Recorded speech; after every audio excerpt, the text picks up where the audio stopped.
Bueno, vamos a empezar, ¿les parece? Sí. Todos tienen el material de esta ocasión, supongo. No, yo no lo he cogido porque solamente vengo un día. No importa, es un monográfico. Ese de hoy. Cada día es uno solo, no te preocupes. Pues ya lo cojo. Son temas monográficos que lo que tienen como extensión es una sola fecha. Vale. Por eso el que quiera venir a otros no pierde la hilación, porque están tratados los temas Cada uno. a uno cada sesión. Quería yo ahorita, me recordaron que el día 2 de marzo tenemos la última fecha, que es sábado, de 5 a 8, ¿sí?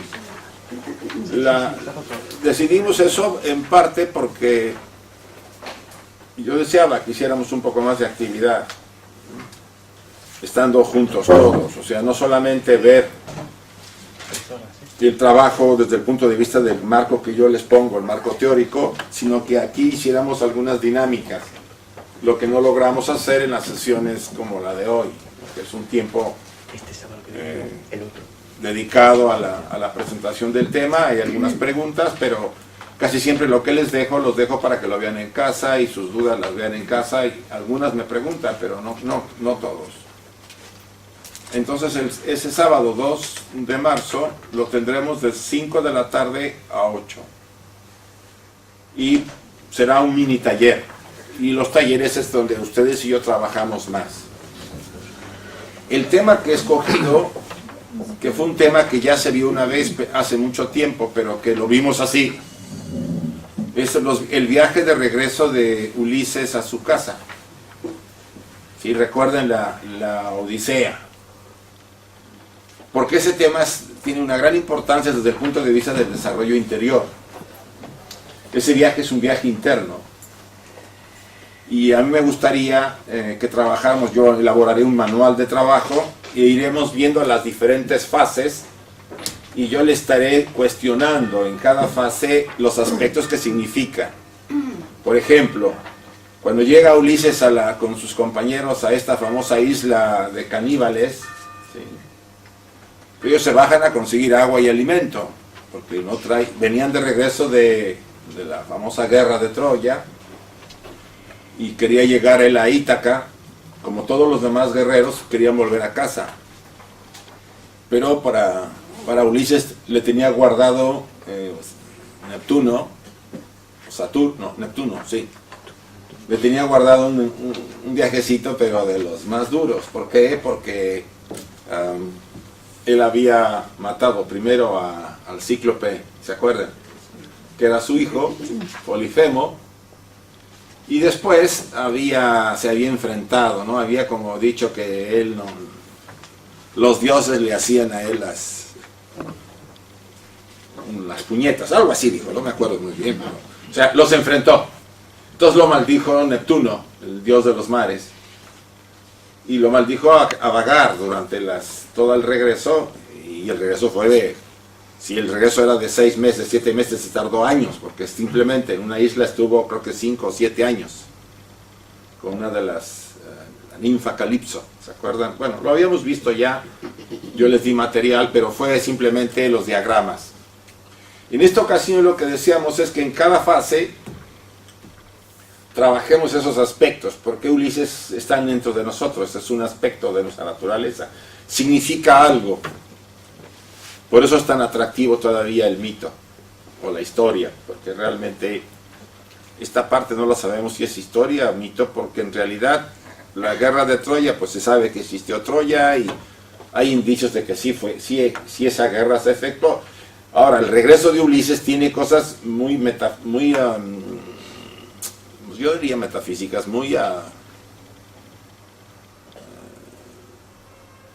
es como si él se hubiera adentrado en el mundo de la psique, en las profundidades, ¿no? Baja a los infiernos, recuerda, a buscar a Teresias para que le diga cómo regresar a Ítaca. O sea, eso suena más a un viaje psíquico dentro de nosotros.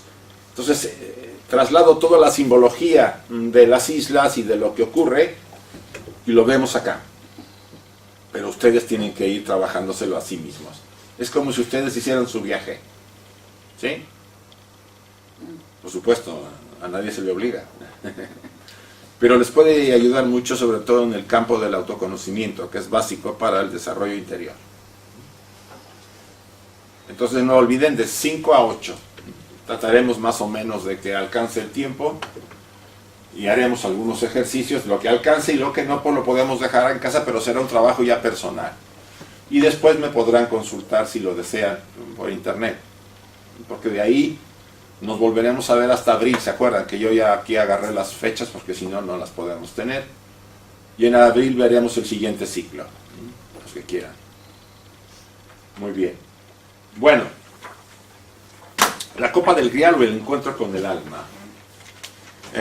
Sí me gusta aclarar siempre que estos talleres, mini talleres, o sesiones monográficos, como yo le he llamado. Ayer estuve con Pedro y le hicimos, no, ayer, antier, y le hicimos algo de propaganda a esto. Ya otro que vamos a hacer en Santander, en el mes de abril. Pero lo importante de estos, de un cursillo que vamos a decir que se divide en sesiones, es que apela a casi todos a un cuestionamiento personal sobre qué somos, de dónde venimos, cuál es nuestro proyecto, nuestro sentido de vida, nuestro destino y a dónde vamos. En el fondo es eso, son las grandes preguntas que la humanidad se ha hecho siempre, que en muchas tradiciones se las siguen haciendo y las respuestas pues, pueden ser muy variadas. Lo que ustedes y yo podemos determinar es que si hay un origen, la tradición oculta nos las trata de demostrar, la ciencia se acerca cada vez más a esa visión.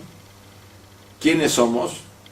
Bueno, la ciencia ha tratado de desentrañar la parte física, ¿no?, hasta ahora, y cada vez se acerca más a aspectos más subjetivos porque no le va a quedar otra, dado que si quiere conocer más al ser humano, pues a la mente no la puede meter en el cerebro, simplemente. Ustedes se dan cuenta que para muchos el cerebro asumen que la mente es una reacción química de procesos cerebrales, y esa es una gran falacia. La tradición oculta dice no, el cerebro es un instrumento de la mente para manifestarse. Bueno, todo eso va siendo parte de un conocimiento que nos va a ayudar a autoconocernos. El primer paso, así, el primer paso inevitable para todos, inevitable, no nos los podemos brincar. Sean ustedes devotos religiosos, sean ustedes buscadores místicos, sean ustedes investigadores de cualquier línea filosófica. El autoconocimiento, o como decía el templo de Delfos, el hombre conócete a ti mismo. Y hoy en la tarde leía yo a este padre de la iglesia, Clemente de Alejandría, dice, pues es en su Pronata, una de sus obras, decía, pues es necesario reconocer que el hombre debe conocerse a sí mismo, porque de esa forma conocerá a Dios. Y recuerden las palabras del Maestro Jesús, vosotros sois el templo del Dios vivo.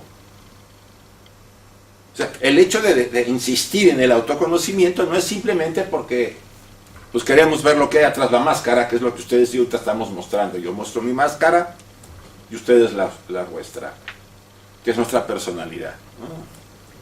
Pero ¿qué hay tras de ella? El tema que vamos a ver en esta sesión trata algo de ese tema. Y tratará también el del Popol Vuh que vamos a ver la siguiente semana. ¿Ustedes conocen esa obra? Es la obra, una obra maya de las pocas escritas ya por un indígena en la época, fue como una especie de recopilador, ¿no? El libro de la Génesis, ¿no? Todos los pueblos tienen una visión de la Génesis del mundo. Esta obra es muy interesante. Ya vimos una vez el Chilam Balam, ¿se acuerdan? Esta ocasión es el Popol Vuh. Y la última sesión, por ya hemos hablado sobre el viaje de retorno.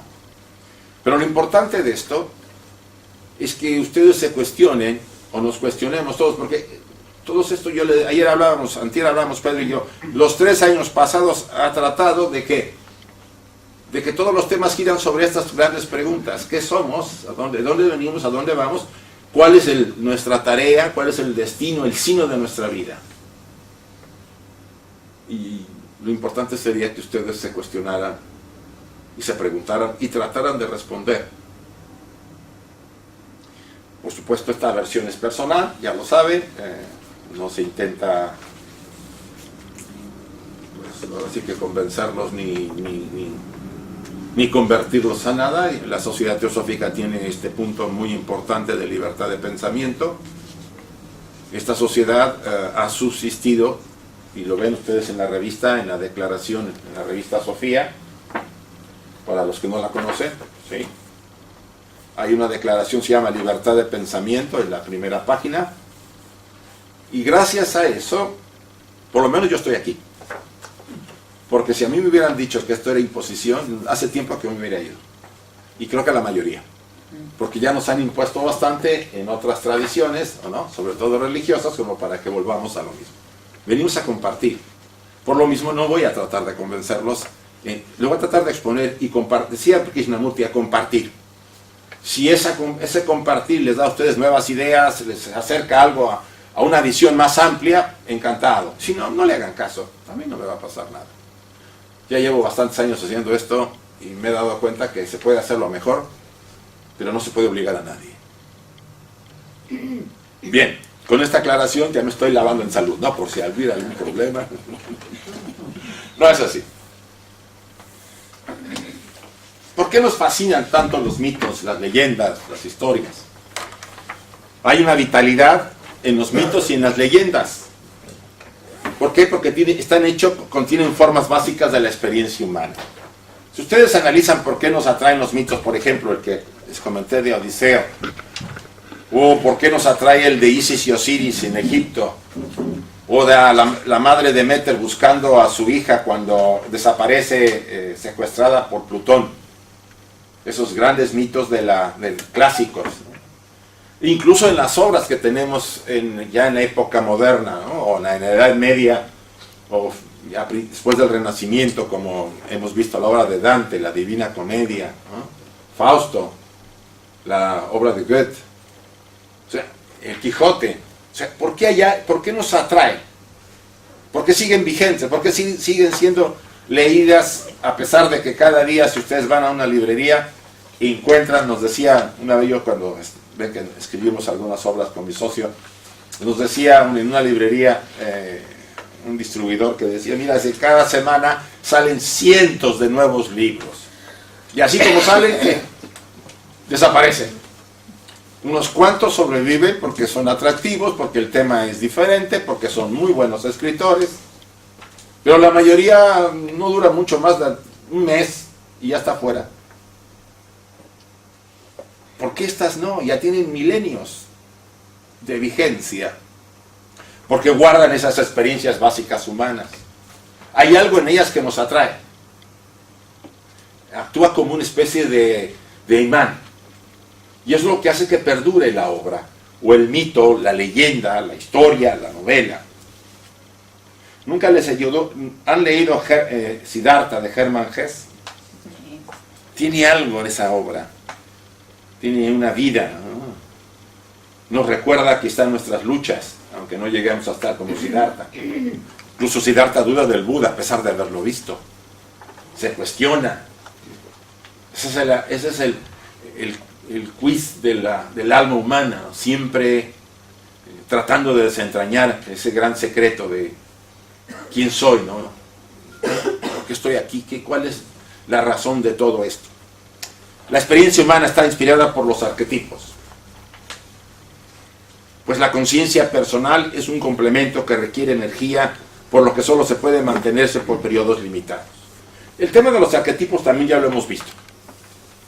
¿Se acuerdan que lo mencionamos desde que Platón fue el que acuñó probablemente las primeras ideas sobre arquetipos? Pero ya desde la visión que hemos estado tocando, para darle explicación a muchos elementos, tiene que ver con el concepto junguiano del doctor Carl Gustav Jung y la corriente psicoanalítica. Él utilizó estos elementos y nos explica que los arquetipos, como aquí lo menciona acá, no, lo vamos a ver acá. ¿Qué son los arquetipos? Son sistemas de disposición inherentes, o sea, están en nosotros. Todos nacemos con ellos, modos de la psique humana para el comportamiento. O sea, es la forma en que la psique trata de modelar nuestro comportamiento en la vida, en determinadas situaciones vitales y para su comprensión espiritual. No siempre están actuando los arquetipos en todo, pero tienen influencia en determinadas situaciones y de una influencia muy poderosa. Y también para el desarrollo, nuestro desarrollo espiritual. Esta importancia del arquetipo, me quiero regresar a la transparencia de la que estábamos viendo, lo menciona aquí el mismo doctor Jung. La conciencia personal es un complemento que requiere una energía extra. No es suficiente con la que tenemos. Mucho se ha hablado de este tema. Ustedes saben que la depresión, hablándolo desde este punto de vista, ¿qué es la depresión para la mayor parte? El que la haya tenido, ¿cómo se sintió? Primero, triste, clásico, solo, sin deseos de ver a nadie cuando es fuerte. Hay depresiones melancólicas que están de un nivel menor. No quiere trabajar la persona, no quiere comer, no quiere ver a nadie, se encierra en su habitación, apaga la luz y ahí se sienta. Cuando es una depresión endógena, fuerte, es el grado más poderoso, el grado que nos lleva a ¿qué? Al suicidio si no se atiende a la persona, y ahí no hay otra vuelta que la medicación, ¿sí? Pero en todo eso, si ustedes analizan esta patología, una patología moderna, porque ahora las personas, parece que con esta situación que estamos viviendo, en muchos casos, porque la situación lo provoca, genera ese estado, esa patología. Y si no, ese por lo menos un estado menos poderoso como es la melancolía. La melancolía es un atisbo de depresión sin llegar a tener tanta fuerza, ¿sí? Yo puedo hacer mi vida con la melancolía, más o menos. Casi todo lo que ustedes pueden analizar como la descripción de esta patología es falta de ¿qué? De energía. La energía se retira de la personalidad. Simbólicamente, en las visiones alquímicas, es cuando el alma se retira del personaje que está pasando por el proceso alquímico y lo deja como en una tumba. ¿Qué significa estar en una tumba? ¿Estar qué? Muerto.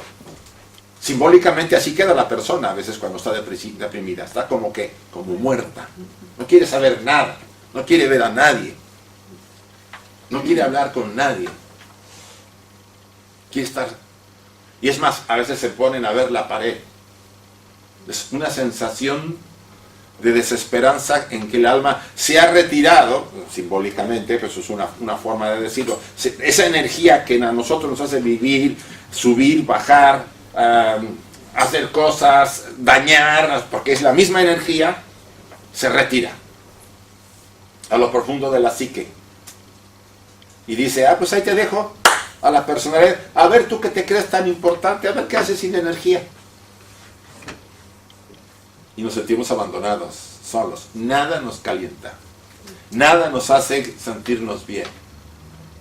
El que la ha vivido sabe que después de eso vuelve a nacer. ¿Sí? Es una experiencia casi de muerte, por no decirlo de otra forma. Es una forma de morir. Morir un poco. Pero lo que caracteriza eso es falta de energía, falta de vitalidad. ¿Y que esa vitalidad de dónde viene? Del alma. Y el alma está formada, llena de ¿qué? De los arquetipos. Cuando los arquetipos se retiran, o cuando nos poseen, porque tienen varias características, un arquetipo que nos posee, ¿saben? Todos han sido poseídos, casi cuando supongo. ¿Se han enamorado todos? El que se ha enamorado ha sido poseído. Lo posee un arquetipo, una fuerza interior que te dice, aquí olvídate de pensar y de cuestionar. Eres mía, o mío, porque es así el poder que tiene. Y nos volvemos ¿cómo? Nos enajenamos. La chica o el chico me puede estar haciendo cosas y yo no lo veo. Yo solamente veo lo bonito que tiene la persona. Y me dicen sobre de él cosas y no me las creo. ¿O no es así? ¿Por qué es tan poderosa esa posesión, una posesión?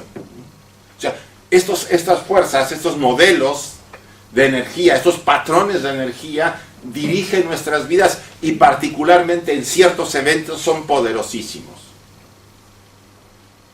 El ejemplo son ciertas patologías, como el tema de la depresión. Por eso se pone casi todas las imágenes alquímicas, al que está pasando por el proceso se le ve en una cueva encerrado, como en una especie de tumba, esperando que el alma retorne a la tumba y lo vuelva a vitalizar. Pero antes de haber sido purificado. O sea, el objeto es purificar, dejar lo viejo fuera, porque lo viejo estorba en nuestra naturaleza, ocupa lugar. Me refiero a lo viejo interno, si no después saldríamos corriendo muchos porque ya estamos más para allá.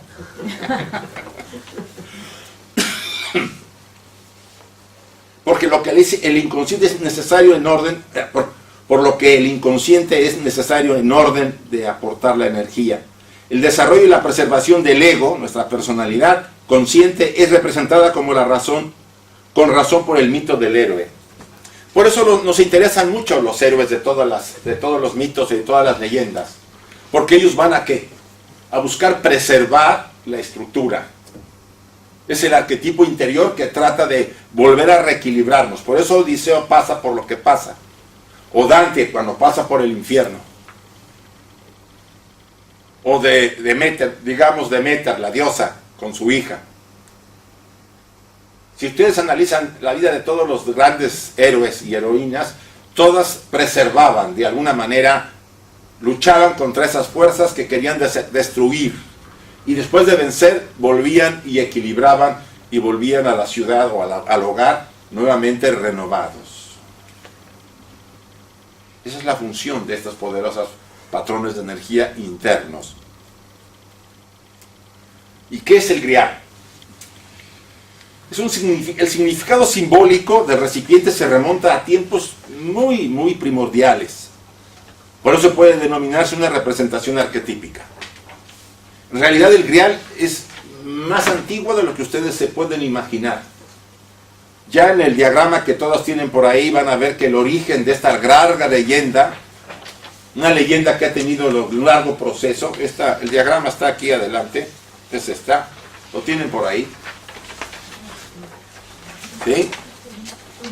Lo tienen ahí, está atrás, se los saqué y se los agregué. Ustedes pueden ver que el origen de esta famosa leyenda del Grial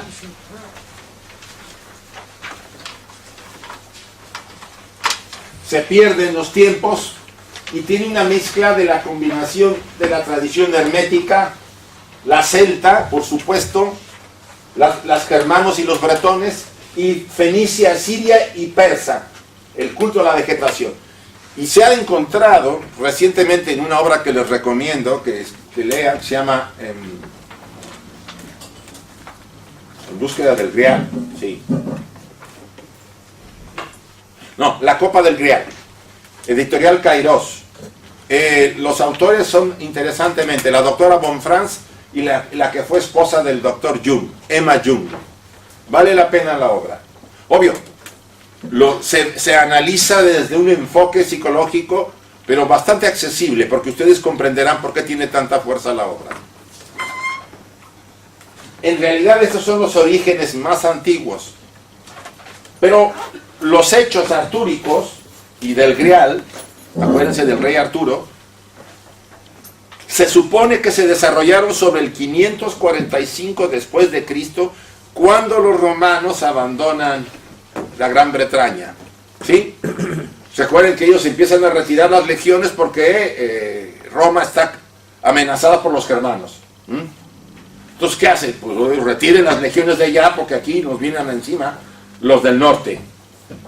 Entonces queda abandonada la isla de la Gran Bretaña y hay una lucha. Por el norte vienen los piratas irlandeses y por el sur los normandos quieren meterse. ¿Ah? Entonces empieza a darse esa condición de que los que quedan, que casi todos son una combinación de romanos mezclados con los primitivos habitantes de la Gran Bretaña, empiezan a formar los llamados feudos, o sea, empieza a haber esa distribución y esa organización que conoceremos de toda la Edad Media, sobre todo la Edad Media Baja, y ahí empieza un monje benedictino, que ahorita no recuerdo su nombre, tiene un nombre en latín, lo acabé de leer en la obra de Robert de Boron de Merlín, que por cierto se la recomiendo también, es una obra pequeña pero bonita.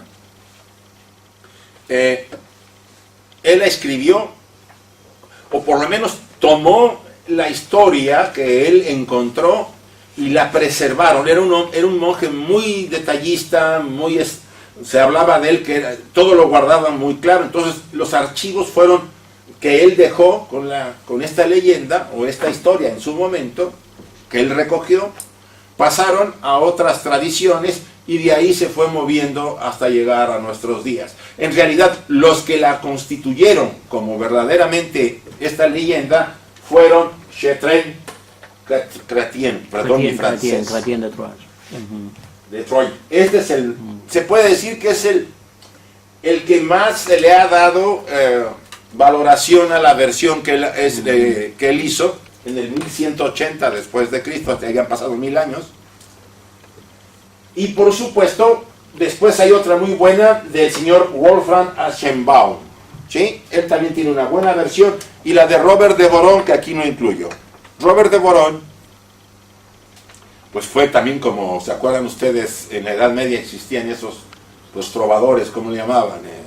Que cantaban en los trovadores que andaban de castillo en castillo, y él hace un arreglo y se le distingue que no sea tan antigua porque él cristianiza la obra. La obra original no es cristiana, viene entre comillas de origen pagano. Pues miren las influencias, ¿sí?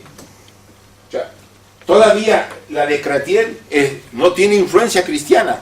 El que le da la influencia cristiana es Robert de Boron, y es entendible, porque la iglesia veía el poder que tenía esta obra y la influencia que arrastraba, y entonces deciden hacer ese cambio. Y vamos a ver porque es muy interesante también. Recuerden que la elaboración y los cambios que se hacen a las leyendas y mitos no solamente es por intereses humanos, sino también porque la psique humana, el inconsciente, la parte profunda, está haciendo que reelaboraciones, ¿no? Y eso es lo que más nos interesa. Por supuesto, hay otra versión de Perlevaus. Está el ciclo de la Vulgata cristiana del 1200, la juez del Santo Grial de los cistercenses, y la influencia de la Cábala, de los templarios y de los albigenses o cátaros, incluso del Islam y de la alquimia. O sea que hay una mezcla de todo.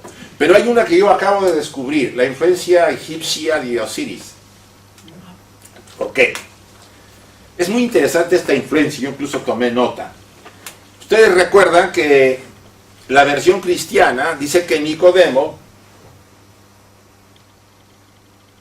toma la copa de la última cena, y con esa copa, cuando está sangrando el cuerpo de Cristo, toma sangre, ¿sí? Y que eso es conservado y preservado, la envuelve en un guante, después del guante pasa a ser sacada porque pues los romanos regresan y hacen una escabachina en el año 70 después de Cristo, ¿sí? Y pues todo el mundo se va de Israel, y ellos se van. Y es interesante, dice, Nicodemo con un cuchillo raspa la sangre, es una leyenda. La leyenda se llama, y esa no me la sabía yo de memoria, de Al-Valle de Zecán, que también viene creo que en francés, y mi francés es malísimo, pero bueno. Esta leyenda dice que él raspa la sangre del Cristo, la guarda en un tubito de plomo, y se la lleva a Sidón. Sidón era una de las ciudades del Líbano. Del Líbano, lo que es Líbano. Antes era Fenicia. Pero que después Sidón es invadida y él tiene que huir y llega a Normandía. En Normandía, es una leyenda muy interesante. En Normandía, el lugar donde él llega, y que en el camino él mete en un tronco, mete la pieza de plomo con la sangre, y que cuando llegan a Normandía el tronco florece y echa raíces. Y ahí fundan una capilla y después será un monasterio. En el 1171 hay una destrucción de ese monasterio y encuentran un pergamino que narra esta leyenda. Una leyenda más, pero no se sabrá hasta qué punto sea parte o no. Ahora, ¿en qué se conecta esta leyenda? Que está citada por Chatrian, y esto conecta, ¿se acuerdan la versión de Osiris? Cuando su hermanito lo mete en un sarcófago de plomo, lo tira al mar, llega a Sidón, y un árbol lo recoge y se mete dentro del árbol, y el árbol crece inmensamente. Vean la conexión que hay. O sea, hay una conexión y no se puede evitar. Por eso la influencia tan poderosa de varias corrientes, sobre todo la tradición hermética. Esta conexión a mí me llamó la atención, no la conocía a fondo. Pero bien, regresamos. El grial ha sido considerado por diferentes autores. Por ejemplo, un recipiente preciado. La palabra grial viene de gracia también, de cuenco, tiene varias acepciones. Es una gracia, ¿sí? Contiene gracia. También es considerado una piedra del cielo, que cayó del cielo. O un recipiente con la sangre, esa es la versión cristiana. Lo que sí sabemos es que el grial es proveedor de la vida o carácter materno. ¿Por qué? Asumamos que este es el grial. Bueno, si hay dos iglesias que dicen que lo tiene, ¿por qué no digo que este es el grial? ¿No? Está en Valencia, ¿y dónde más? ¿La otra? No sé, la de Valencia dicen que es la más antigua, que es la mejor. Sí, pero hay otra por ahí también que dicen que no, que la suya es la buena. Bueno. Ya tenemos tres. Ya tenemos tres. Asumamos que esto es el grial. ¿Qué objeto tiene este recipiente? O sea, no el objeto del sonido, que es el que se usa acá. Recibir. Contiene. Este objeto contiene. No tiene otra función. Desde la antigüedad, desde la época primitiva, estos objetos tenían gran valor y por eso se ponían en las tumbas. Se fijan cómo al muerto lo enterraban con sus cacharros. ¿Por qué? Porque era valioso. Ahí podía tener el agua, el arroz, guardar cosas. O sea, lo que era todo lo que era forma de cuenco. Sí, el cuenco dorado. Siempre han tenido un valor muy interesante, muy importante. En la China tiene, en lugar de un cuenco, es una especie de como las que cuando hacen ustedes acá el adobo, ¿cómo le llaman? El que ponen ahí en las chimeneas, grande, ¿no? Una marmita. Una ermita. ¿Sí? Marmita. La marmita. En China era la marmita desde el punto de vista religioso, ¿no? O sea, siempre el espacio que contiene el cuenco ha sido de valor porque el espacio es contenedor y es un símbolo materno. ¿A quién contiene la madre para ser madre? Al hijo, ¿no? Es un contenedor. La madre contiene algo cuando recibe la combinación del esperma y del óvulo. O sea, ella se convierte en ¿qué? En una receptora, en una contenedora. Si ustedes ven esa relación con la naturaleza, ustedes verán que la naturaleza es la gran madre que contiene ¿qué? A toda la vida. Lo sagrado de los contenedores, y en el caso del grial, que aquí la vemos en una escena alrededor de la mesa redonda, ¿se acuerdan la leyenda del grial? En el castillo del rey Arturo, los 12 caballeros sentados alrededor de ella, ¿no? Y había siempre un asiento vacío. Eso ya es la versión de Robert de Boron, el asiento número 13, que pertenecía a quién? Al maestro. Teóricamente hay dos versiones. Una, que el que se sentaba podía morir si no era capaz de tener un corazón puro. O sea, al Maestro Jesús. O a Judas. Esa es la otra versión. ¿Sí? Pero Judas era parte de los apóstoles. Por eso la versión que más tiene fuerza es que era el lugar del Maestro. Nadie podía merecer ese lugar si no tenía ese corazón puro. En esta versión es muy interesante. O sea, es proveedor de ¿qué? De vida. Y el carácter materno que tiene no se le puede quitar. El carácter femenino. Y por otro, sacrificio por la sangre que contiene. Ustedes saben bien que la sangre es una fuerza, y en muchos pueblos la sangre se asume que tiene ¿qué? La vida, el alma del sujeto. Hay mucha gente que en la antigüedad, y todavía lo hace la gente, mata animales y se toma la sangre para tomarse la fuerza. O los sacrificios humanos que se hacían, el objeto no era tanto el cuerpo, sino que la vitalidad de la sangre. Asumiendo que este cuenco, de acuerdo a cierta versión, a la versión cristiana, contuvo esa sangre, no deja de ser que un cuenco que contenía ¿qué? Algo muy valioso, muy importante, dador de vida. Y la versión en general, en ese sentido, se empata en todos. Es una gracia, porque lo que tiene nos produce una gracia. Es un cuenco que tiene algo que nos alimenta, que da la vida, que contiene la vida como la madre, que nos da sabiduría, porque ha habido siempre marmitas y cuencos con el soma que se les daba a beber en las grandes iniciaciones, también tenía que ver con un cuenco. Y si ustedes lo analizan, lo interesante del cuenco es que es valioso porque está vacío. Si esto estuviera denso, ¿serviría el cuenco? O sea, lo vacío es lo que es importante. Y aquí me voy a la visión del Sunyata de los budistas. Todo es ¿qué? Un vacío. Si se van ahora a la descomposición del átomo, a las profundidades del átomo, ¿qué encuentran los científicos? Vacío. Un vacío. Y hay espacios entre una partícula y otra tan inmensos como el universo. Y aún esas partículas se pueden seguir dividiendo hasta llegar ¿a qué?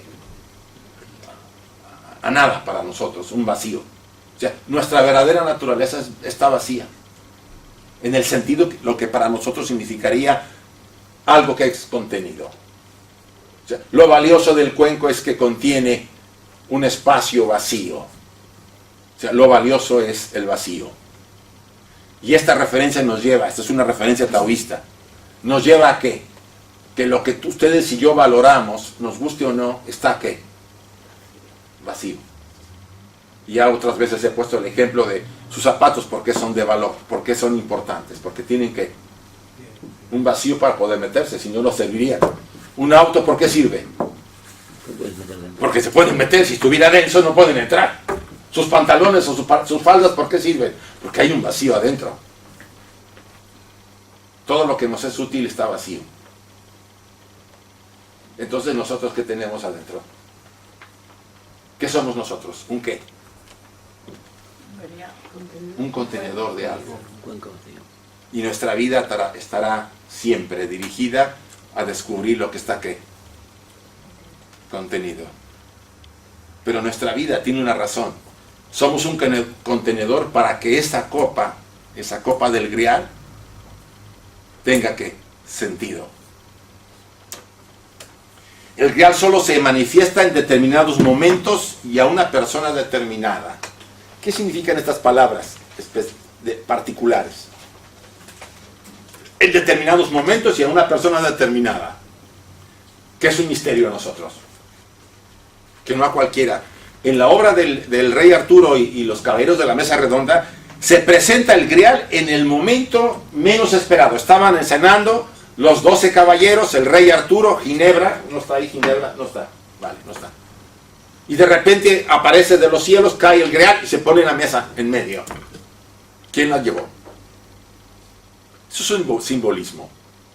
Ya lo hemos visto. ¿Quiénes son los caballeros de la mesa redonda? Son 12. ¿Nos refieren a los 12 qué? Pétalos del corazón. Pétalos del corazón. Y a las 12 constelaciones, signos del zodíaco, a los 12 apóstoles, a los 12 arats del Buda. Son los aspectos arquetípicos de nosotros. Si ustedes ven en cada caballero se distinguía por una cualidad, pero también tenía su sombra. Nosotros somos una combinación de ¿qué? De luz y oscuridad. Los caballeros muestran un aspecto, pero esos aspectos están activos o no en nosotros, dependiendo nuestro desarrollo. Porque para que Arturo, que significa lo más elevado en nosotros, despierte y esté activo es que hemos logrado una transformación. Y solamente en ese momento aparece la famosa copa. Dice el maestro Eckhart, a mí me llamó la atención esta declaración: el que quiera venir a Dios, que venga como una nada. ¿Podemos entender eso? Que venga vacío. Que venga vacío. El término nada es un sinónimo en cierta forma de vacío. ¿Y cómo podemos acercarnos a él vacíos? No apegos, no deseos, no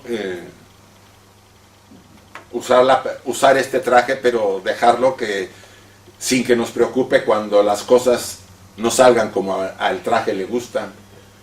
No estamos acá para rechazar al traje, a la personalidad. Estamos acá ¿para qué? Para no apegarnos a ella. ¿De dónde surge el miedo de todos nosotros? Como lo dijimos la semana pasada, cuando hablamos de Giordano Bruno, en uno de sus pasajes lo dice claramente. Surge de que ustedes y yo nos hemos apegado a esto, y esto es finito, se acaba. Y el miedo en el fondo tenemos miedo porque sabemos que esto se acabará algún día. Si estuviéramos adheridos a esa esencia, a ese cuenco interior, y el cuenco, ustedes se darán cuenta que significa ¿qué? El alma que contiene, no habría miedo, no habría terror.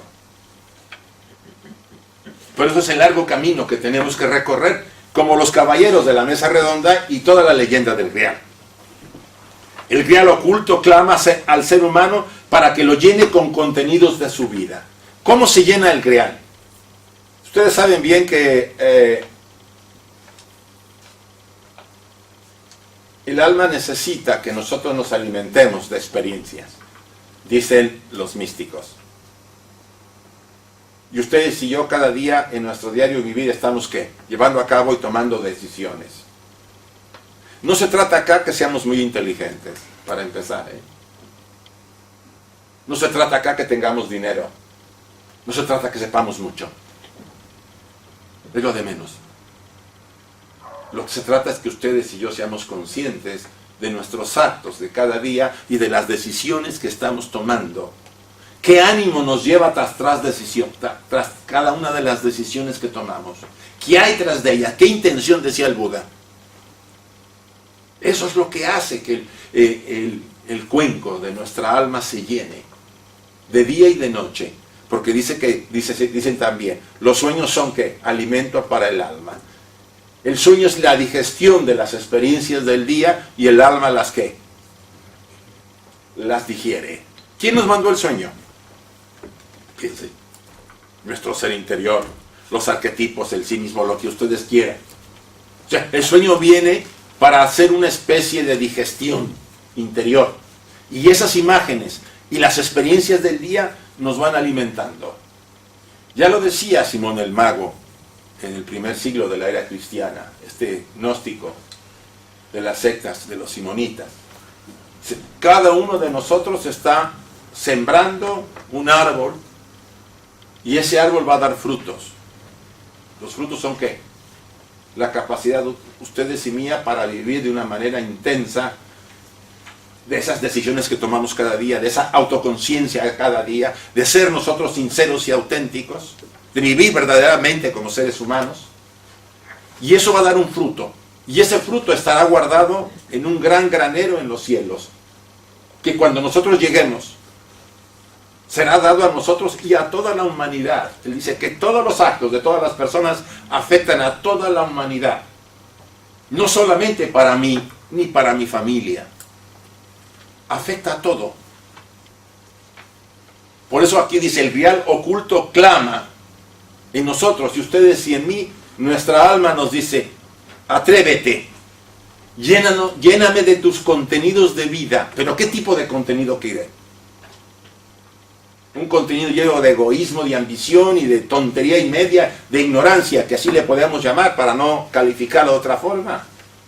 O un contenido de autoconciencia, que nos equivocaremos, no importa, corregiremos y seguiremos adelante. Recuerden lo que decía el Dante en la Divina Comedia, a la salida. No es el problema los pecados.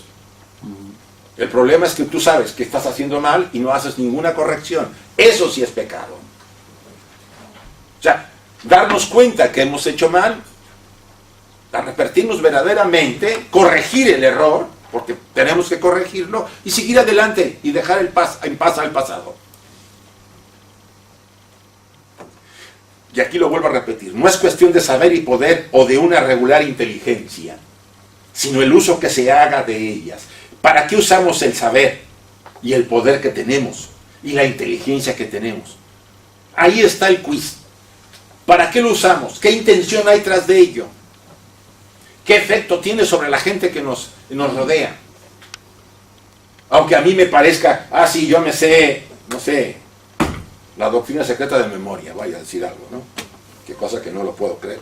Una vez un chico en México me decía, anoche me leí la doctrina secreta. Caray. Anoche. Digo, pues ¿cómo le habrá hecho? Eso lo que estoy haciéndole así a las hojas, pues son 6 tomos, ¿no? Bueno, yo no me quedé viendo, dije, bueno, pues sí, puede ser. ¿Qué empacho? Sí. No, es que a veces se piensa que porque tener uno conocimiento ya uno ha realizado una parte importante. No se está peleado con el conocimiento, pero el conocimiento en exceso se vuelve ¿qué? Un problema, un obstáculo. Porque ocupa demasiado espacio.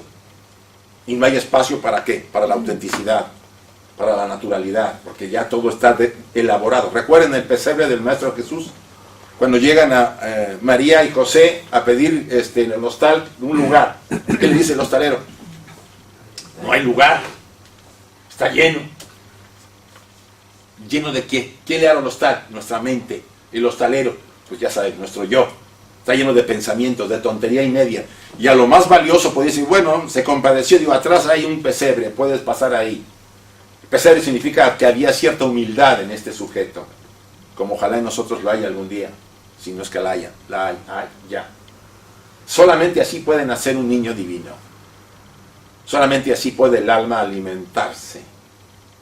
No con nuestras flagrantes y importantes teorías y la ciencia que parece que todo lo llena. Perdonen, todo eso sirve, tiene su lugar. Pero hace tiempo que nos hemos alejado. Porque con toda la ciencia que tenemos, ¿cómo andamos en el mundo ahorita? Pregunto. ¿Nos está arreglando el tema? Resuelve cosas de salud, nadie lo niega. Está haciendo cosas, pero ¿qué está pasando al ser humano? Estamos más divididos que nunca, más fragmentados, más luchas, más peleas. Y la ciencia tiene un lugar importante, pero incluso la ciencia está siendo utilizada ¿para qué? Para controlar al que no la tiene, para vendérsela al que a través de armas nuevas. O sea, y el problema no es la ciencia, porque la ciencia no tiene color. El problema es ¿quién? Nosotros. Como ahora lo que está pasando con los partidos políticos. No son las ideologías de los partidos. Si ustedes analizan todas, son ¿qué? Muy positivas o no. Sus declaraciones, sus objetivos, la verdad, tanto de los del PP como el PSOE, como todos los partidos, tienen cosas muy interesantes y muy buenas para la sociedad. Pero el problema no son esos. ¿Qué son? ¿Quiénes son el problema? Los seres humanos. Los intérpretes. Los seres humanos. Antier, yo hablando en el programa de radio de Pedro, decíamos, criticamos mucho a estos señores, pero si yo todavía estuviera en su lugar y tuviera yo la alforja abierta, puedo negar que no voy a tomar un centavo. Nadie me va a ver, nadie me va a decir nada y puedo tomar lo que me dé la gana. ¿Quién declara que no lo va a hacer?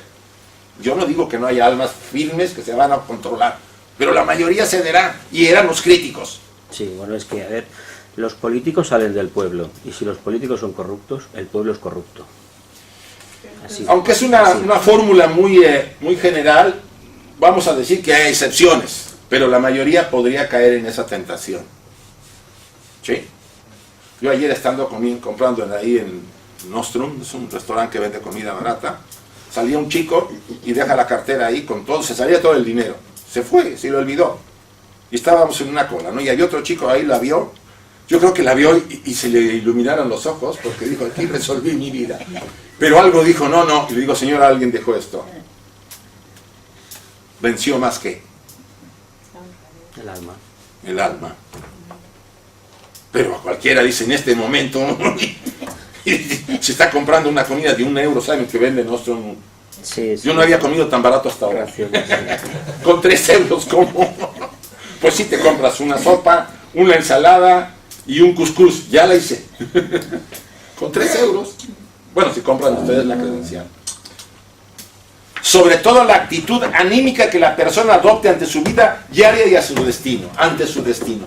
Esa es lo más importante, la actitud anímica. Es lo valioso. Y no todo el fulgor que a veces traemos. ¿De qué me valen mis títulos? Y mi familia aristocrática. Si cuando veo las cosas fáciles, me aprovecho, sabiendas que esto no es mío, que es del pueblo, porque el dinero viene de ahí. Yo no sé si en muchos de estos casos pueden dormir bien cuando vean en un restaurante que estén muy caros gastándose ese dinero, que la gente que está enfrente en un basurero está sacando la comida del basurero. Y que encima que el restaurante tire la comida. Y bueno, además, pero digo, aquel que creo que ese tiempo se secó algo dentro de algunas personas. Ya no sienten nada. Por eso tenemos que trabajar mucho, pero no trabajar en el sentido de tratar de convencer. Eso es otro tema. Yo no tengo ni el poder ni la fuerza para ir a ver a nadie a decirle lo que hace o no hace, ni me considero, sino trabajar para cambiar yo, para que a la larga seamos un ejemplo y esto cunda. El alma es el recipiente maravilloso que acabamos de hablar, el grial, que encierra en su interior la fuerza dadora de la vida. Por eso cuando nos deprimimos, dice el alma, pues te retiro lo que hay, a ver cómo le haces. Cuyo último secreto no puede ser desvelado, sino que permanecerá siempre oculto porque el secreto constituye su esencia. Ese es el gran misterio de nuestra naturaleza profunda. Un misterio que es desvelado en cierta forma cuando ustedes deciden verdaderamente convertirse en lo que somos. No en una personalidad temporal, sino en una esencia eterna. Cuando hacemos ese trabajo, nos va a llevar a un camino que ustedes y yo no nos imaginamos. Y lo más lamentable a veces es que lo escuchamos y no acabamos de convencernos porque nos parece que es tan difícil dejar que deje de influir la materia, ¿o no? Volvemos a casa, vemos los problemas y bueno, eso se aparta un rato y yo sigo otra vez viviendo. Pero esto tarde o temprano hace mella. Vamos a esta leyenda, tenemos tiempo, y la quiero repasar por la importancia que tiene el grial. ¿Quiénes asistieron a cuando yo la di la primera vez? Ah, qué bueno. Yo. Tú sí. Tú eres 2. Yo me sentí muy... 3, 4, vale. Bueno, tienen todas las imágenes ustedes. Lo interesante acá es que si ustedes analizan en aquella ocasión recomendé la película que espero que la hayan visto o la vean, de Excalibur. Vayan a verla. Tiene mucho simbolismo, la pueden conseguir fácilmente en una tienda porque la tiene. Yo la presentaba cuando daba este taller en el taller para que viéramos las partes que me interesaban. La primera, Uther de Pendragón vence y une al pueblo. Aquí no aparece, ¿eh? Uther de Pendragón será el padre de Arturo. Era un gran personaje, era un gran hombre que se distinguía por tener mucho valor. Era la cualidad que tenía más importante.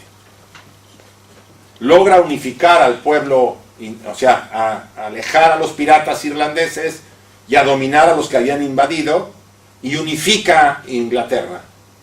Simbólicamente así nos los presentan.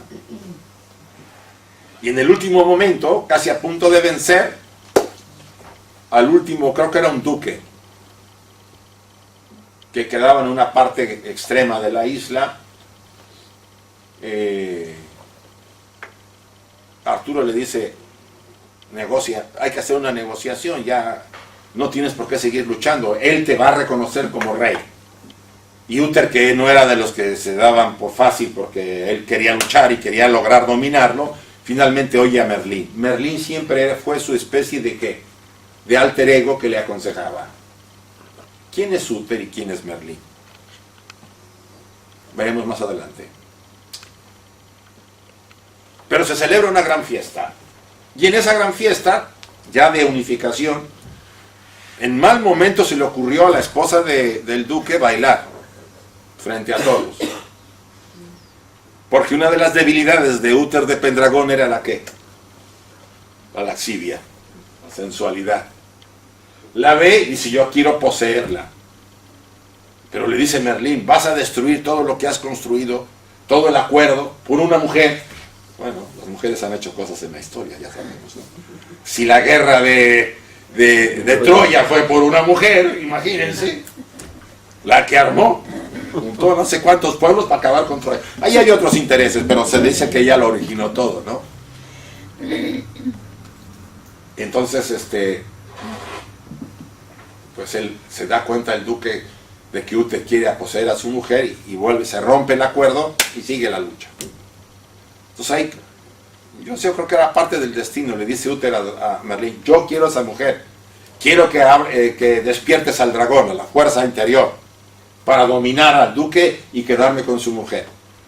Y Merlín no quiere, pero dice, bueno, entonces Merlín ve el destino, el futuro, y dice, de acuerdo, te voy a ayudar, pero el producto de esa relación es mía. Y el duque, con la laxivia que tenía, con la sensualidad que lo dominaba, ya saben que cuando estamos poseídos por eso, tenemos poco control, pues dijo, sí, vale. Lo hizo aparecer como el duque llegó al castillo mientras el verdadero estaba peleando, se mete, ve a la mujer, la posee ahí en la alcoba esa noche, y se sabe. Pues sí, ella queda preñada ¿de quién? Del que sería ¿qué? Arturo. Y al duque lo matan en la pelea. Esto no acabó. Pasan los años y Merlín viene ¿por quién? Por el producto. Vino por Arturo. Y el duque no quería, Uther no quería. Y la mujer tampoco, la que era esposa. Recuerden que en la antigüedad, si yo vencía a alguien, me quedaba con su mujer y con todo, ¿sí? Era una costumbre. Te quedabas con todo.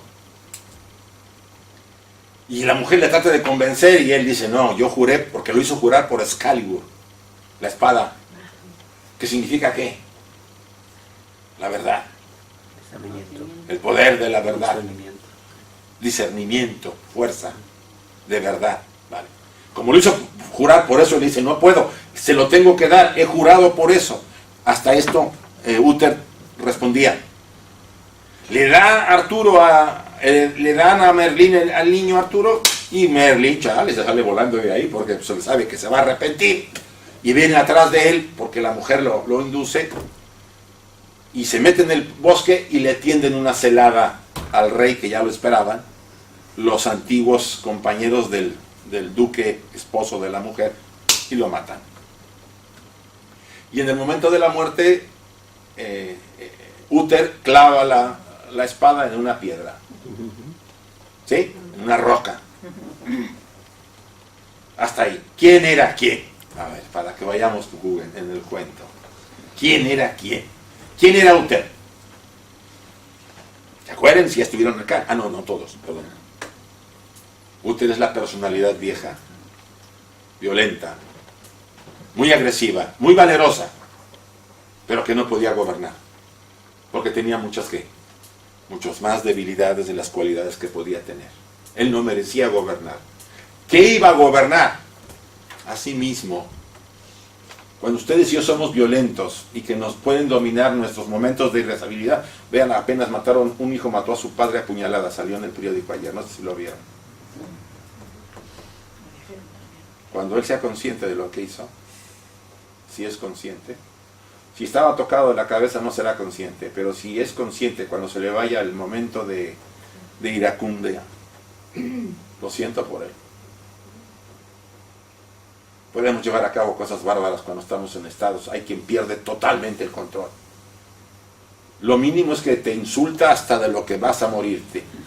Máximo puede llegar a las armas o a matarte. ¿Sí? Bueno, pues en este caso, Uther no podía gobernar.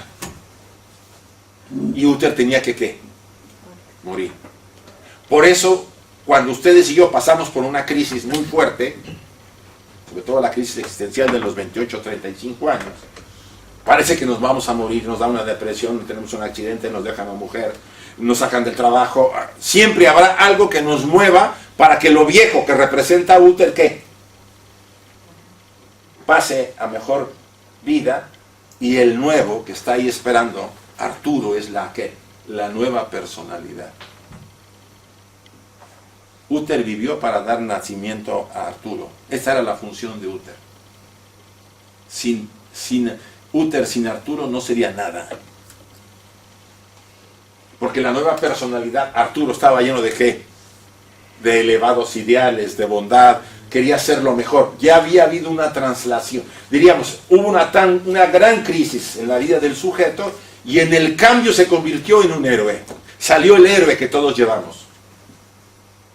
Y además, ¿quién lo educa? Merlín. Por supuesto, la educación de Merlín es una educación muy especial. Aunque primero lo da a una pareja de malvenidos nobles, que tenía un hombre que tenía un viudo, que tenía un hijo, se los da a que lo cuiden. Y cuidan a Arturo en los primeros meses, ¿no? En los primeros años de su vida. Cuando ya está grande Arturo, bueno, que está más o menos jovencito, actuaba como escudero de su hermano, que era el hijo verdadero del Señor, y él no sabía que no eran sus padres, él creía que eran sus padres. Y en un torneo, cada año iban a un torneo para tratar de sacar la espada de Excalibur, porque el que la sacara se convertiría en rey de Gran Bretaña. Entonces todos iban y todos peleaban, y al final el que ganaba, peleaban simbólicamente porque no había muerte, se vencía, quien lograba vencerse, ¿no? En las diferentes luchas, sacaría la espada, y cada año nadie lo lograba, todos fracasaban. Estando en el torneo Arturo, ya verán la película más detallada, alguien le roba la espada del hermano, y Arturo se pone como energúmeno, digo, pues ya no, ¿qué? Si soy el escudero y me roban la espada, ya, ¿qué hago aquí? Y sale tras el ladrón, sin darse cuenta que el chico se va perdiendo, y pasa por donde está la roca, y ve la espada que está clavada, la Excalibur, y dice, güey, no está el chico, ve la espada. Él no sabía nada de todo esto, ¿no? Y dice, pues le llevo esta. Y agarra y saca Excalibur. Y había ahí a un lado de la piedra siempre uno de esos ermitaños bendiciendo la piedra y no sé qué. Lo ve, pega el grito y todo el mundo se acerca, y él le da miedo y la vuelve a meter. Entonces, el ermitaño dice, el chico ha sacado la espada. Pero todos los caballeros que eran caballeros, y él no lo era un escudero, pues no quieren, y todos quieren volver a probar, y nadie puede sacarla. Hasta que convencen a alguien que lo deje sacar. Y la saca. Y en ese momento, si no todos, la mayoría lo reconocen como nuevo rey. Arturo tendría ahí 17, 18 años. Había logrado su primera, ¿qué? Ubicación. La persona se había dado cuenta quién era, hasta cierto punto. A partir de ahí, Arturo tiene que llevar a cabo luchas para desalojar a los sajones que querían volver a invadir el reino. Y finalmente triunfa. Y en esas luchas conoce a Ginebra, la que sería su mujer. ¿Ah? También se forma la mesa de redonda. En realidad la mesa redonda era la combinación de 3 mesas. La versión de Robert de Boron habla de que en realidad había algo de la última mesa de la última cena del Cristo. Pero bueno, si empezamos a verle ahí todas las cosas, está muy difícil. Yo no lo sé, pero esa versión va por ahí. O sea, la mesa redonda fue construida con 3 mesas, y las 3 mesas eran mágicas. ¿Por qué las mesas son importantes? ¿Qué nos hace la mesa cuando estamos en ella? ¿Nos sirve para qué? Para alimentarnos. ¿Sí? ¿Para celebrar qué? Una reunión, para festejar. O sea, las mesas siempre tienen una función. Vean los símbolos: la copa, el grial, la mesa. En este caso la mesa reúne, y no era una mesa rectangular, era una mesa ¿qué? Circular. Recuerden que la forma circular vuelve a ser ¿qué? Femenina. La copa es ¿qué? Circular. Y la copa del grial era circular, no cuadrada. Porque eso de beber en una esquina no me parece muy agradable, ¿no? Tiene que ser ¿qué? circular. Está muy relacionada con los mandalas. Porque del centro parten los radios, Sí. la energía se distribuye mejor. Ahora, si los 12 caballeros eran los 12 arquetipos que todo ser humano tiene, y Arturo representa la parte más superior, nosotros, el ego divino, la esencia divina, Merlín es el sabio interior que todos llevamos. O sea, si ustedes lo empiezan a ubicar, todos los personajes están dentro de nosotros. Por eso es tan fuerte y tan vivo esta leyenda y sigue vigente. Nos sigue atrayendo, porque estamos hablando de nuestra realización personal y de algún momento en que iniciemos la búsqueda del Grial para sanar. ¿Qué? No necesitamos ahorita ir a la búsqueda del Grial. ¿Cómo están nuestros cuerpos? ¿Cómo está la tierra donde vivimos? ¿No se ha enfermado? No me digan que no. ¿Se está enfermando o ya se enfermó? Porque la tierra y nuestro cuerpo son lo mismo. Arturo, que es el rey, se enferma, y al enfermarse él se enferma todo el pueblo. La tierra se vuelve árida, la gente se muere de hambre, vienen las enfermedades. Y ahora vean cómo está nuestra tierra. Incluso los reyes, que simbólicamente guardan una Sí, imagen. bueno, reyes, papas, cardenales, todo. Hasta el Papa dijo, aquí me voy porque la cosa está bien difícil. Me dijo, mejor corrió que mejor quedarme, porque si a uno le han dado chicharrón, no vaya a ser que a mí me den otra cosa. ¿Se acuerdan del Papa anterior al anterior? Sí. Sí, una taza de café. Le dieron su tecito, ¿no? Una Su taza de cafecito. café, no quiso tomársela. Entonces eso de que te dan un tecito y voy a sacar como los reyes antiguos la cuchara de oro para ver si no me estaban dando veneno, pues va a estar canijo. O tener a uno que diga, a ver, bebe tú primero. Yo no veo. Es que no sabes. Saben que en la historia del papado casi la mitad de los papas murieron de muerte no natural. La mitad. Obvio. No, bueno. Entre guerras. Sí, sí, pero. Entre guerras. Sí, sí. Envenenados. Envenenamientos, asesinatos. Asesinados. O sea que. Bueno, pues y yo. algunos saltaron por la ventana Sí. de los de la residencia papal, sí. O sea, Sí, sí. que en este caso, yo pienso que dijo este papa, dijo, oh, mejor me voy. Ya, 8 años fue suficiente. Viendo cómo están ahí los lobos, que pues, simplemente el señor Bertón está ahí nomás así. O sea, que está difícil, ¿eh? Dejo ya.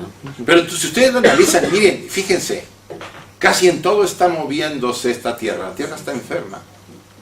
Necesitamos revivir esta leyenda en nuestra vida.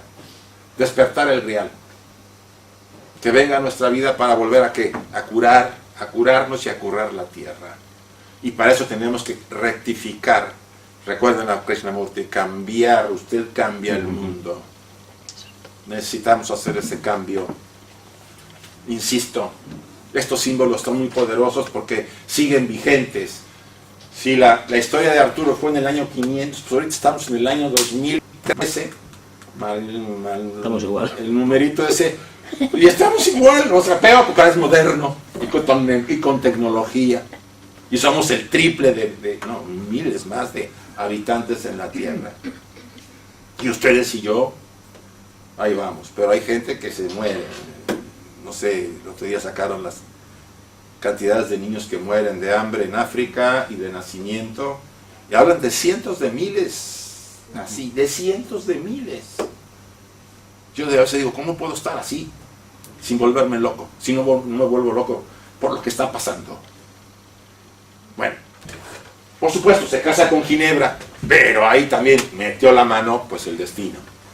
Cuando fueron por Ginebra, Arturo manda a Lancelot, que era su mejor caballero, a que vaya al castillo del padre de Ginebra para traerla al castillo donde estaba Arturo y se casara.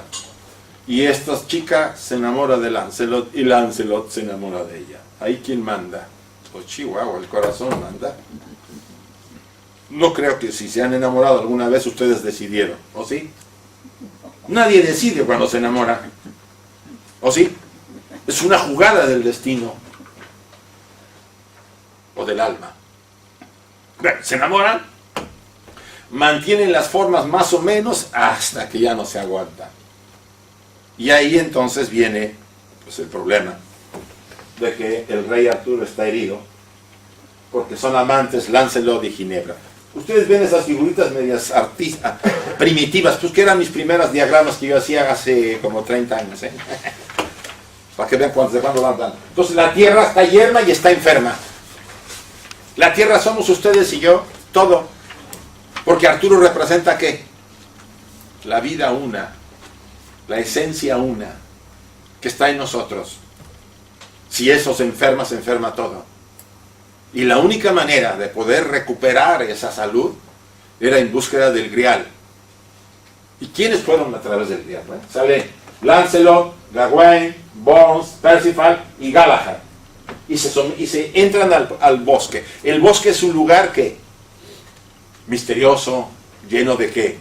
De ladrones, oscuro, de brujas. Siempre ha sido el símbolo del inconsciente. El campo Recuerden, emocional, el campo emocional. el campo emocional, el inconsciente. Los caballeros, ustedes y yo estamos seguros en el castillo. ¿Quiénes son el castillito? Los brazos de nuestros padres. Se dice en algunos casos que los primeros dragones a vencer son 2 dragones. Están a un lado y al otro de la salida del castillo. ¿Quiénes creen que son? Nuestros padres. Me refiero en el sentido simbólico de la fuerza que tiene para ¿qué? Para impedir que a veces no seamos lo que tenemos que ser. Que hay casos. Si a los padres se les pasa la mano, pues pobres de los hijos, porque les quitan vida, ¿sí? Muchas personas nunca han querido salir más allá de su terruño, se meten en un trabajo y no quieren cambiar. O sea, hay una sensación de que no querer irme a buscar, ¿no? Tiene que ver algo con la educación, la tradición, la influencia, la sociedad. Hay muchos factores. Lo importante es que hay que salir a buscar el Grial. Y hay que ir al inconsciente, a las profundidades de nuestra naturaleza. La historia es muy larga, pero nos vamos a centrar en Percival. Percival, uno de los caballeros, quizá el más puro, dice la tradición, había nacido en un bosque. Su padre era un caballero de la mesa redonda y su madre, pues una de la nobleza. Pero como el padre había muerto en esas búsquedas del ideal, de la nobleza antigua, del ideal superior, la madre no quería que él fuera tampoco caballero de la mesa. Entonces se va al bosque y ahí tiene a su hijo y ahí lo educa. Vive como muy así, muy primitivo, muy natural, ¿no? En el bosque, se mueve y un día ve a Lancelot que pasa con su armadura de impactante, ¿no? Y ahí ya es cuando él despierta y busca ir al castillo. Empieza desde abajo, pero bueno, finalmente es nombrado caballero. Y lo nombran caballero porque ya se armó la buena en el castillo con Arturo. Su mujer ya se descubrió bueno, no se descubre, ya la acusan a ella que tiene amor con Lancelot. Arturo se siente ofendido y manda a su mejor caballero a pelear. Finalmente, después de todo este rifirrafe, Arturo cae enfermo, porque los amantes siguen juntos. Entonces, si Arturo va enfermo, tiene que encontrar el Grial para que con eso él vuelva a curarse. O sea, es el momento que ustedes, después de haber hecho todas nuestras fechorías, durante varias encarnaciones, en alguna empezamos a desear que hacer un cambio en nuestras vidas, a ser mejores, a buscar esa esencia, a buscar el alma, a ir hacia nuestro centro. Dejamos de perdernos hacia afuera y empezamos a buscar hacia adentro. Percival llega al castillo del Grial y aquí es muy interesante esta parte. Lo descubre después de algunos años de búsqueda. Entra y hay una procesión. Esta es la versión de Catherine de Troyes. De Troyes. En la procesión ustedes ven que hay una persona que lleva la lanza que gotea sangre, la lanza con que picaron se supone al Cristo. O una damisela lleva el Grial en la mano y una doncella lleva un plato. Todo tiene significado. Pero ¿qué pasa? Él oye una voz que dice, ¿a quién sirve el Grial? Y él oye la voz y ¿qué hace? Se queda dormido. Cuando despierta, ni procesión, ni castillo. Y pasan muchos años antes que vuelva otra vez a tener la oportunidad. ¿Qué significa dormirse? Dejar pasar la ocasión. Despistarse. Que ustedes y yo, cuando tenemos una oportunidad de crecer, ay, qué complicado es esto, ay, qué flojera, La oportunidad, ¿qué? Se va. Se va. Dormirse significa no ser consciente de lo importante que es aquello. ¿Se acuerdan en el jardín de Getsemaní los 3 apóstoles con el Maestro Jesús? Se durmieron. No se duerma. Se durmieron. Que no se duerma, se volvió a dormir. Que no se duerma, se volvió a dormir. O sea que somos la repera los humanos. Para la realización nos va a costar, porque en todos lados nos dormimos. Simbólicamente el que se duerme es el que... demasiado apego, demasiadas cosas que nos distraen mucho. Pero si seguimos insistiendo, si eso está muy fuerte ya, después de una etapa de purificación como le ocurre a Percival, vuelve a Castillo y ahora sí oye la pregunta: ¿a quién sirve el Grial? Y Percival contesta: el Grial sirve al rey. El Grial está a servicio de Atma, el espíritu.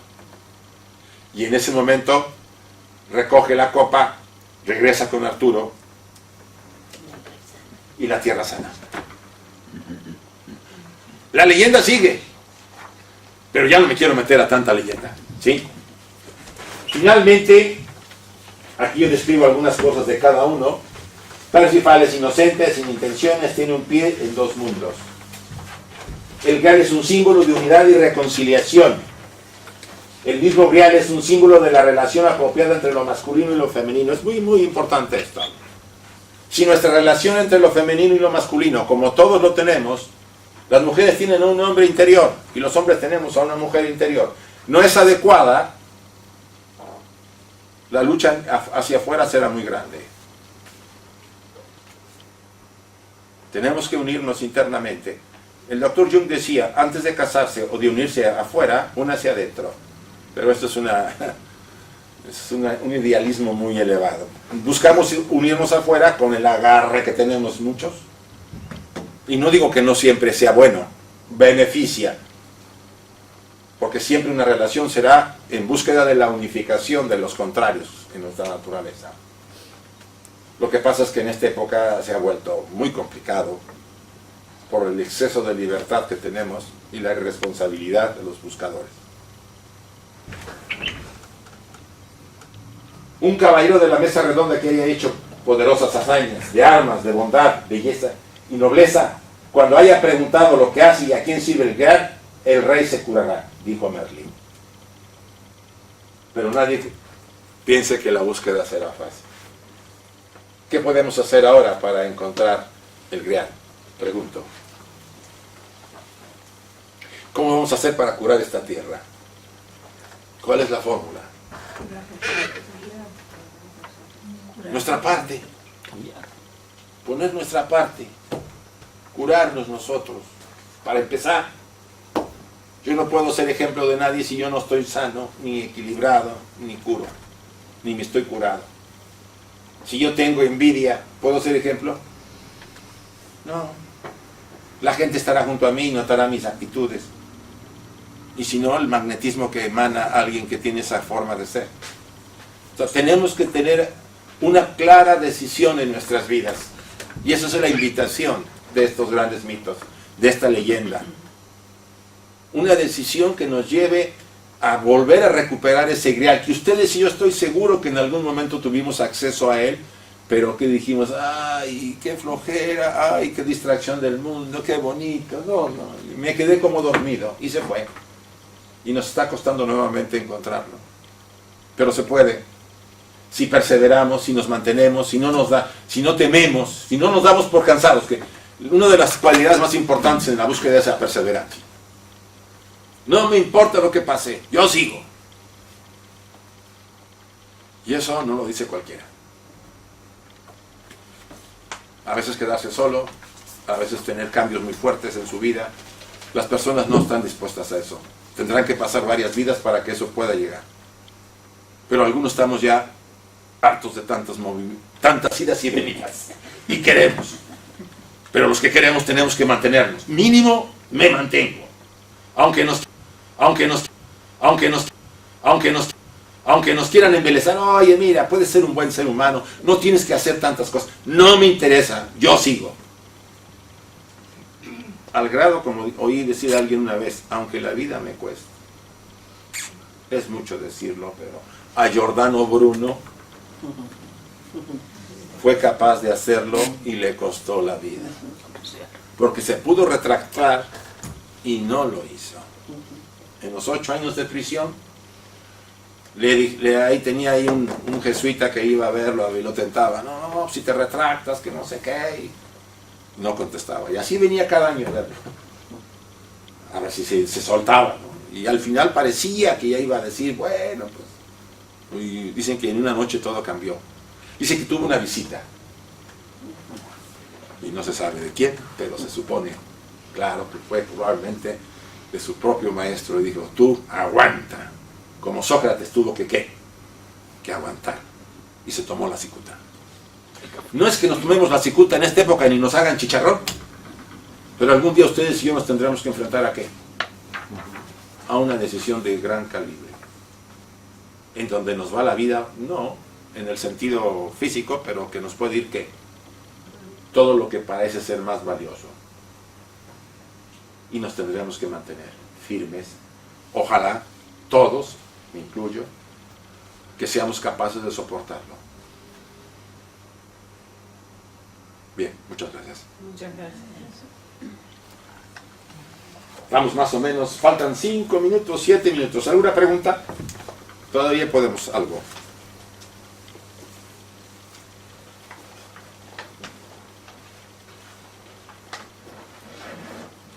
Yo quería preguntarle, ¿qué es lo que desequilibra la parte femenina de la parte masculina? ¿Por qué si tenemos las dos partes hay este desequilibrio? Mira, la parte femenina, en la parte masculina de la mujer es despertada por el padre. El arquetipo es un modelo interior que está ahí. Hay otros elementos que tendríamos que agregar. La parte femenina del hombre lo despierta la madre. Sin agregar los otros elementos que son muy fuertes, pero que no me quiero meter porque no daría tiempo para la respuesta. Si nuestros padres nos activaron, nos dieron lo mejor, pero también nos dieron ¿qué? Lo que tenían mal ellos. Por eso simbólicamente Melanie Klein dice que el padre y la madre, cuando está el niño o la niña en la cuna, los dos van con un puñal y le asestan una puñalada. Simbólicamente ¿qué? Le transmiten todo y activan al arquetipo del niño o de la niña en esa persona. Entonces, el sujeto, hombre o mujer, tiene que primero tratar de sanar esa relación. Porque de remate, además de que se activan esos dos aspectos, que son nuestros padres, son los que lo activan, yo a mis padres los introyecto dentro de mí. O sea, para que se den cuenta cómo está el tema. Entonces, hay que sanar esa parte, como sanar afuera. Si puedo y los tengo vivos, ojalá pudiera hacerlo afuera. Porque tanto yo lo logre afuera, lo sanaré adentro. Y sanarán mis relaciones también con mi pareja o con mi pareja interior. Hablemos de la interior. ¿Es un trabajo largo? Sí. Pero se tiene que hacer alguna vez, en alguna encarnación. Yo no, o sea, insisto, esto no es para hacerlo ya y a la semana ya estoy bien. No, esto va a llevar. Hay almas más desarrolladas, no lo tienen que hacer tanto. Pero la mayoría que somos más limitadas, pues tenemos que ir trabajando. Quizá varias oportunidades que venimos a hacer un trabajo muy fuerte en ese. Hasta que estamos en condiciones, como estuvo Mozart, en condiciones. Desde el punto de vista musical. Porque traía la repera con sus padres. ¿Sí? O sea, él llegó con las condiciones de músico, genial. Hizo lo que hizo. El Buda llegó así. El Maestro Jesús, si quieren verlo así. Pero hubo condiciones que se tuvieron que ir puliendo en vidas y vidas para llegar así. Ustedes y yo tenemos que hacerlo también. Pero en alguna ocasión tenemos que empezar. A mí me decía alguien, no, la siguiente encarnación, ahorita, ahí voy, vas a ver, bueno. Tú mismo. Yo siento que si vemos cómo está la tierra, nuestra tierra, y todas aman a su tierra, ¿o no? No me digan que no. Al mundo tierra. No solamente la tierra de acá, sino al mundo, todo. Ah, eso es verdad. Pero también digo de acá. Me refiero. ¿Y ustedes quieren que sus hijos tengan una mejor tierra o no? ¿Les gusta el panorama para sus hijitos? ¿Cómo está ahorita la cosa aquí? Que tienen que irse porque no hay manera de trabajar. Tienen que ir a Alemania, no sé, ya se van a América también, está cayendo por allá. ¿A eso a nadie le gusta? Que se vayan de su tierra. Pero no es el tema de la tierra sola, anda en convulsión. Una convulsión general. Hasta aerolito nos tira. Que bueno, no voy a decir que no cayeron acá, cayeron los pobres rusos, pero caray. O sea, en ese sentido, no podemos evitarlo. Que se den cuenta ustedes que hay que hacer algo. Esa es la invitación. Lo que está pasando no es producto de que una divinidad le caemos mal y nos toma una maldición. Producto de lo que hemos sembrado por varios siglos. Y ahora estamos recogiendo. Y en nuestras manos está que esto que se modifique. Y no solamente por nosotros, sino por las futuras generaciones que no merecen esto. No merecen esto, chicos. Yo tuve oportunidades en los años 60, yo soy de esa época. Y tuve trabajo y desarrollé mis proyectos y mis carreras y todo. ¿Por qué no van a tener ellos lo que yo tuve? ¿Por una catarba de ambiciosos que se querían quedar con todo el dinero? No solamente ellos, solo nosotros también hemos sembrado que eso se produzca. Entonces la única fórmula que hay para mí es el cambio personal. Los demás, cada quien sabe su destino y su carga. Pero lo que me interesa a mí es mi proyecto y mi situación. Porque si yo hago ese cambio, yo voy a ayudar a mucho más a la gente. ¿Sí? Porque si irradia, ¿no? Si irradia, eres ejemplo. Se ven que no dices mentiras, que eres honrado. Al principio te dirán como un bicho raro, mira ese bicho de dónde salió, es honrado, no dice mentiras, es justo. Oye, cosas que antes eran naturales o no. No eran los valores que defendíamos antes, ahora no. Sí, ahora son anormales ser así, en una sociedad como esta. Tenemos que recuperarlo. Porque no son valores pasajeros, son valores del alma, del grial. Bueno. Pues vamos a ver. Intentemos.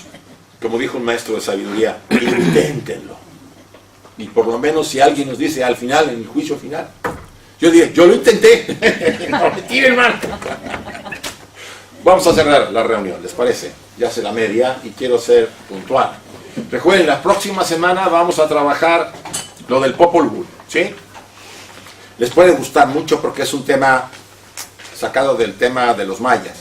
No voy a hablar de las predicciones mayas, ya vieron que falló. No es que haya fallado. No falló. No falló. Ya fue, nomás que no fue como nosotros queríamos. No, y está durando, porque es el cambio. Y ahora está No, fíjate, Margarita, yo estaba yo en la India el 20, ¿qué? 21. 21. Sí. Y estábamos ahí, pues algunos, ¿no? Yo me acuerdo que estábamos desayunando, cenando, no me acuerdo. Y había unos en una mesa antes de la hora esa famosa, que estaban así como diciendo, ¿y ahora dónde nos vamos a correr aquí? Digo, por favor, si tienen un poco de conocimiento, esto es simbólico. Si ya empezó el cambio desde hace 3 o 4 años, esto viene arrasando. ¿No se acuerdan cómo empezó todo? Ya todo empezó, no va a haber un cambio así. Estos se imaginan que va a caer un aerolito como a los pobres dinosaurios, ¿no? No es por ahí. ¿Eh? Sí, pero pues no. Si eso hubiera caído ese día, medio mío. medio mundo es Aunque hubiera caído ese aerolito así chiquito, Aún- hubiera armado una o no. Oye, había gente que se había hecho hasta un túnel. búnker de esos de un búnker de estos, ¿eh? Pero si esa cosa se hubiera retrasado un poco, o se hubiera adelantado, perdón, se hubiera adelantado para el 21, uy, se hubiera armado aquí la tierra. Ya ven, como la maldición nos va a venir encima. Bueno, vamos normalmente cerramos los talleres, la sesión con una invocación pequeña, ¿sí? Es una invocación dada por Anivesa, es neutra, lo hago porque no tiene ningún sentido ideológico para ningún aspecto, y por eso me interesa. A ver si apago bien esto. Ya está. Oh, sí, está muy caliente de repente. Cierren un momento sus ojos, por favor. tomemos en cuenta lo que hemos hablado, tocado, y el significado que a nosotros nos puede dar lo que hemos tocado esta tarde-noche. Repitamos las frases que les voy a pedir que digamos, después de que yo mencione cada una de ellas. Oh vida oculta que vibras en cada átomo.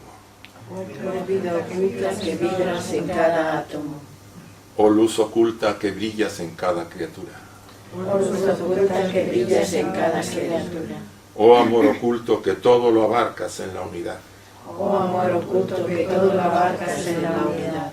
Que cada ser que se sienta uno contigo, Que cada ser que se sienta uno contigo, sepa por lo tanto que es uno con todos los demás. sepa por tanto que es uno con todos los demás.